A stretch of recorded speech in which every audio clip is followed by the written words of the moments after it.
ನಾನು ನಿತಿನ್ ಗಡ್ಕರಿ ಕಡೆ ಇತ್ತೀಚೆಗೆ 2-3 ಸಲ ಹೋದಾಗ ಅವರು ಒಂದು ಮಾತನ್ನು ಹೇಳಿದರು ಅವ್ರು ಏನಂದರೆ, ಜಗದೀಶ್ ಶೆಟ್ಟರೆ, ನಿಮ್ಮ ಕರ್ನಾಟಕಕ್ಕೆ, ನಿಮ್ಮ ಭಾಗಕ್ಕೆ ಇನ್ನೂ ಲಕ್ಷಾಂತರ ಕೋಟಿ ರೋಡಿಗೆ ಹಣ ಮಂಜೂರು ಮಾಡಲಿಕ್ಕೆ ತಯಾರಿದೆ, ಹೊಸ ರಸ್ತೆಗಳನ್ನು ಮಾಡಲಿಕ್ಕೆ ತಯಾರಿದ್ದೇನೆ. ಆದರೆ ನಿಮ್ಮ ಮುಖ್ಯಮಂತ್ರಿಗೆ ಹೇಳ್ರಿ, ಈ ಭೂ ಸ್ವಾಧೀನ ಮಾಡಿಕೊಡುವಂಥ ಪ್ರೊಸೆಸ್ಸು ಬೇಗನೆ ಮಾಡಿಕೊಟ್ರೆ ಇನ್ನೂ ಹೆಚ್ಚು ಹಣ ನಾನು ಕೊಡ್ತೀನಿ, ಇನ್ನೂ ಹೆಚ್ಚು ರೋಡ್ಗಳನ್ನು ಮಂಜೂರು ಮಾಡ್ತೀನಿ ಅಂತ ಹೇಳಿ. ಆದರೆ ಇನ್ನೂ ಮತ್ತು ಎಲ್ಲಿವರೆಗೆ ಅವರು ಬರೀ ನಾವು ಹೋದಲ್ಲೇ ಹೇಳಿಲ್ಲ, ಮುಖ್ಯಮಂತ್ರಿಗಳಿದ್ದಂಥ ಸಭೆಯಲ್ಲಿ ಸಹಿತ ಅಥವಾ ಅಲ್ಲಿ ಸಚಿವರು ಇದ್ದಂಥ ಸಂದರ್ಭ, PW ಮಿನಿಸ್ಟ್ರ್ ಇದ್ದಂಥ ಸಂದರ್ಭದಲ್ಲಿ ಅವ್ರಿಗೆ ಹೇಳಿದ್ದಾರೆ, ನೀವು ಭೂ ಸ್ವಾಧೀನ ಲಘುನ ಮಾಡಿಕೊಡ್ರಿ, ನಾನು ಇನ್ನೂ ಹೆಚ್ಚು ನಿಮ್ಗೆ ಹಣ ಕೊಡ್ತೀನಿ, ಹೆಚ್ಚು ರಸ್ತೆಗಳನ್ನು ನಿರ್ಮಾಣ ಮಾಡಲಿಕ್ಕೆ ಅವಕಾಶ ಕೊಡ್ತೀನಿ ಅಂತೇಳಿ. ಇಲ್ಲ, ಇವ್ರು ಪದೇ ಕೇಂದ್ರ ಸರ್ಕಾರದ ಮೇಲೆ ಹೇಳ್ತಾರೆ. ಪ್ರತಿ ಹಂತದಲ್ಲಿ ನಾ ಇಲ್ಲಿ ಒಂದು ಹೇಳ್ತೀನಿ, ನಿಮಗೊಂದು ಡಾಕ್ಯುಮೆಂಟ್ ಕೊಡ್ತೀನಿ, ನಿಮಗೆ ಅದನ್ನೊಂದು ಕಾಪಿ ಕೊಡ್ತೀನಿ.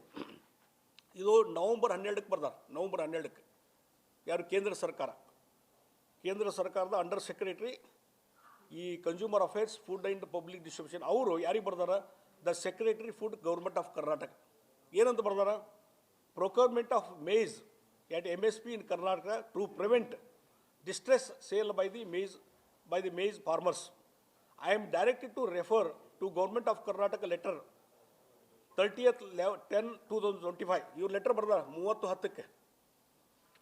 On the above cited subject, I am to say that as per the guidelines dated 7/12/2021 for allocation, distribution and disposal of procurement of maize, Department of Food and Public Distribution procures coarse grains in a decentralized procurement mode from farmers at minimum support price for distribution under targeted public distribution system. This department has sought the requirement of coarser grains including maize from state governments and other ministries.